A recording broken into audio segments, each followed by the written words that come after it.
Welcome, today in front of me OPPO Reno5 Lite, and I'll show you how to take a screenshot without buttons on this device. So first you should go to the Settings app and scroll down to the Convenience Tools section. Now just go here to the Gestures and Motions, and right now you can see here the two sections.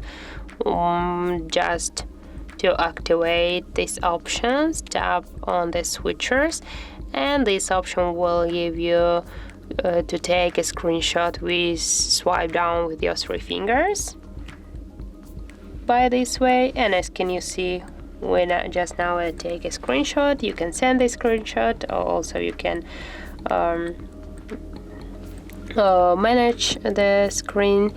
And also by touch and hold with your three fingers you can take the screenshot also.